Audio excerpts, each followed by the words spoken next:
Друзья, здравствуйте! Вы снова попали на канал Let's Fix, с вами я, дядя Ваня. И прежде чем начинать тематику данного видео, которое вы увидели название наверху, я хочу вас попросить сделать две вещи. Дело в том, что вы все прекрасно знаете, исходя из ситуации, происходящей в мире, множество платформ, на которых мы с вами так часто привыкли общаться, сидеть, просто смотреть видосы, блокируют. Яркий пример – TikTok и так далее. Не будем об этом. Просто их блокируют. И есть вероятность того, что могут заблокировать YouTube. И чтобы мы с вами не терялись, я создал канал на Яндекс.Дзене. Все видосы, которые на данный момент у меня выложены на YouTube, они уже находятся там. Я не прошу вас смотреть эти видосы, я не прошу вас комментировать эти видосы, ставить лайки. Я лишь прошу вас подписаться туда в случае блокировки. Если же мы с вами не найдемся в YouTube, я буду выкладывать все видео туда. То есть весь полезный контент, который вы можете наблюдать у меня на канале на данный момент, будет находиться там. И вторая ссылочка, на которую я хотел бы вас попросить подписаться, это группа, это сообщество ВКонтакте. Множество людей, владеющих автомобилем, задают вопросы по их обслуживанию. Например, какое масло лить в тот же самый Volkswagen Polo, какую лучше резину выбрать, как сделать, допустим, не знаю, те же самые обшивки дверей и так далее. Поэтому я создал группу. Группа называется «Подслушано в авто». Туда вы можете выкладывать все, что захотите, даже продавать запчасти, пока я не буду вам этого запрещать.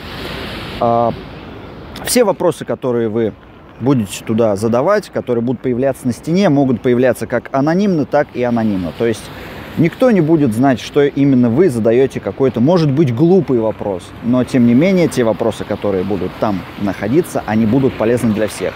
Многие даже не знают, если честно, как поменять масло. Поэтому подписывайтесь. Ссылочки, конечно же, я оставлю в описании. Ну а мы сегодня с вами будем калибровать педаль газа. Не знаю, как правильно, калибровка это или... Ну, может быть, это, скорее всего, просто правильное восстановление точки нуля, при которой газ начинает реагировать. Начинаем?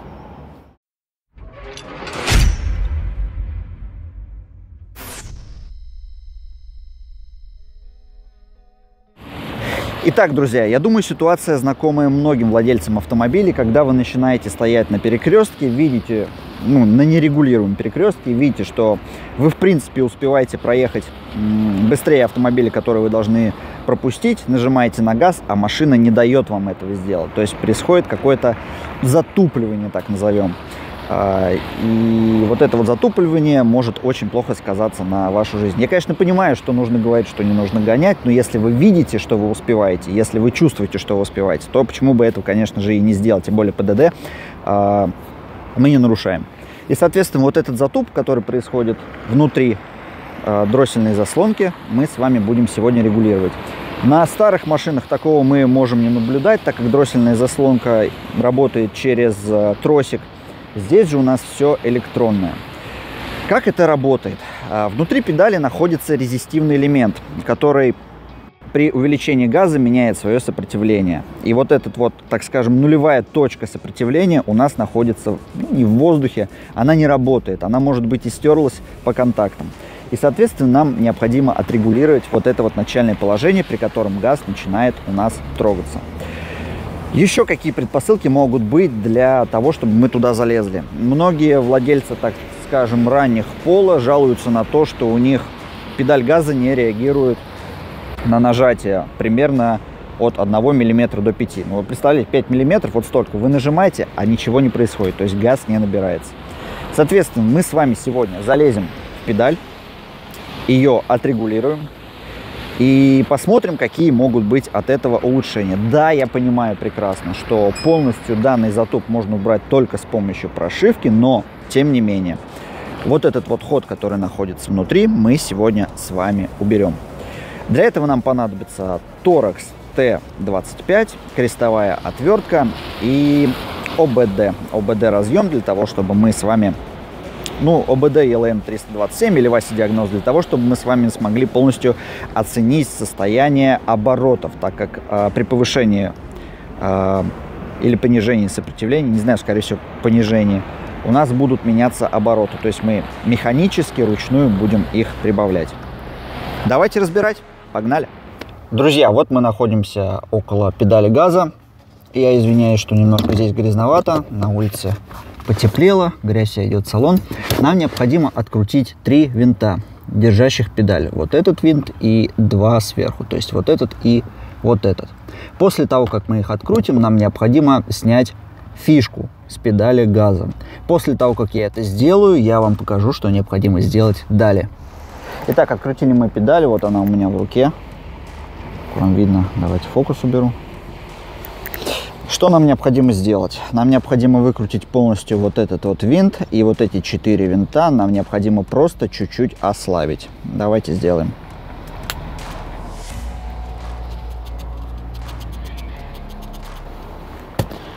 Открутили, убираем его, он пока нам не нужен. Да, сразу, если вы боитесь, что вы что-то испортите, сделайте пометочки относительно вот этой части к вот этой части. То есть, чтобы вернуть назад в исходное положение, как это дело все было у нас. Откручиваем, точнее приспускаем. Там надо совсем чуть-чуть. Достаточно. Итак, все 4. Все. Дальше, что нам необходимо сделать? Необходимо подключить педаль. Вот видите, она у нас уже начала двигаться. Даже много я, наверное, приспустил.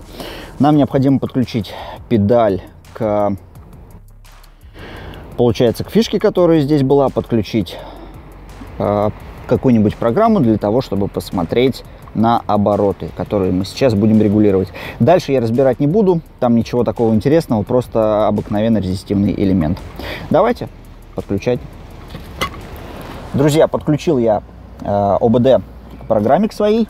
Программа называется Car Scanner. Давайте я вам сейчас покажу экран данной программы. Вот она вот так вот выглядит. Заходим в показатели. После того, как подключились. Нажимаем раздельный. Здесь мы видим обороты двигателя. Если у вас так же, как у меня, будет сначала не выбран, нажимаем не выбран. У меня же обороты двигателя. И выбираем. На самом верху они есть. На данный момент мы с вами можем отслеживать, какие обороты двигатель нам дает. Давайте посмотрим, что меняется при изменении положения того самого колпачка. То я начинаю двигать. Обороты то 670, то 690 вот даже были. Огромное но. Обороты, в принципе, 20 оборотов это ни о чем. Огромное но. Смотрите, я выставляю, получается, против часовой кручу. Нажимаю газ в пол. Смотрите, график видно, что у нас линейный. То есть снижение происходит не по синусоиде, а именно по прямым. И еще одно замечание. Вот я жму на газ плавно. То есть обороты у меня приблизительно растут не сразу, а где-то миллиметра 3, наверное, ход есть. Это как бы, ну, не есть хорошо. Вот видите, я нажимаю, а они не сразу реагируют. Вот я даже нажимаю, слышно, что звук идет, а обороты не растут. Поэтому нам необходимо сделать как? Отодвигать необходимо, получается, против часовой стрелки. Вот видим, сейчас даже скачок был. Газ у нас реагирует сразу. Обороты мы видим, что они даже вон прыгают немножко. Нам сделать нужно как? Чтобы обороты у нас падали по синусоиде, то есть плавно, но быстро, для того, чтобы не было того самого затупа, о котором говорилось. Поэтому делаем. Прикручиваем 4 винта, держащих крышку, после того, как сделали приблизительно. Ставим педаль обратно на место, хотя бы на 2 винта, и едем проверять. После того, как я это сделаю, я вам покажу запись с экрана и покажу разгон и, соответственно, плавность. Погнали! Так, господа, собрал я машину. В принципе, давайте попробуем, протестируем, что у нас получилось. Завожу, смотрим на обороты двигателя. Извиняюсь, что камера немножко будет трястись. Штативы расположены именно так. Ну, как было 680, 690, так скажем, 670, 690 оборотов, так и есть. Немножко программа подглючивает, потому что со старого телефона подключился. На данный телефон снимаю.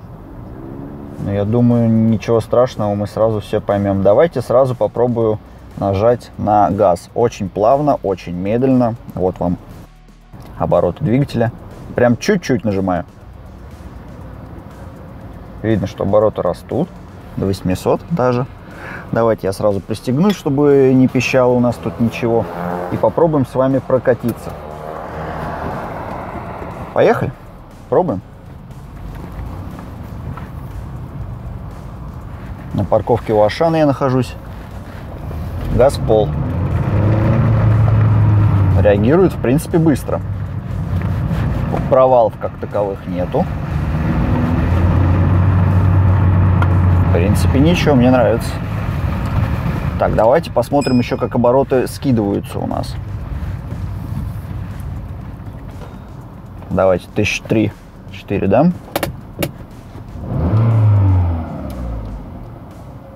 Да, в принципе, нормально, меня устраивает. Давайте попробуем переключаться с первой на второй, посмотрим, какова плавность, насколько тупит педаль. Давайте имитируем ситуацию, что мы находимся на перекрестке. Сейчас я встану. Встали. Как будто мы на перекрестке. Вот перед нами едет машина, нам нужно быстренько проехать. Итак, выжимаю сцепление, нажимаю газ. Немножко с перегазовочкой. Давайте без перегазовки попробуем. Без перегазовки. В принципе, неплохо. Вторая.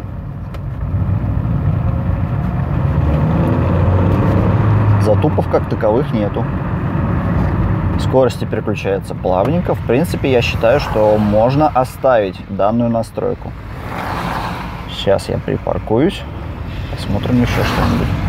Ну да, можно еще попробовать выехать на трассу, посмотреть, как это дело будет выглядеть на трассе при переключении с 4 на 5, насколько будет плавно, так скажем, падать обороты, насколько они будут адекватно реагировать на газ и так далее. Но в принципе данную настройку я бы себе оставил, меня она полностью устраивает. Итак, господа, все, что вам остается сделать, если вас настройка устраивает, это прикрутить тот винт, который мы с вами не прикрутили. То есть снять еще раз педаль, прикрутить винт и собрать все это дело на место. И да, я бы еще порекомендовал вам с помощью Васи Диагноста адаптировать дроссельную заслонку после всех наших манипуляций.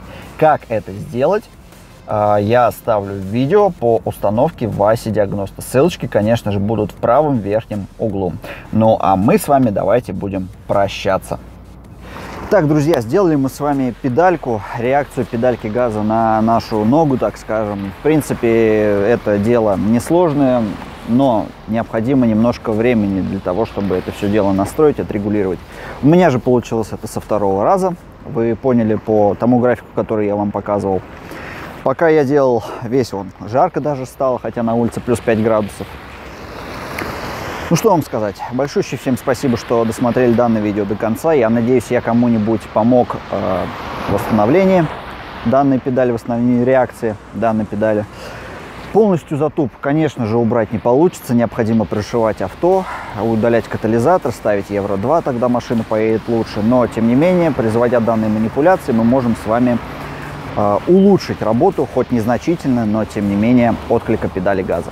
Еще раз большое всем спасибо, кто досмотрел данное видео до конца. Подписывайтесь на канал, ставьте лайки. И еще раз большущая для всех просьба: подпишитесь на канал Дзен, чтобы мы не потеряли друг друга. И подписывайтесь в группу ВКонтакте «Подслушано в авто», чтобы задавать вопросы, интересующие вас. С вами был Ваня, канал Let's Fix. Большущие всем удачи. До новых встреч. Пока.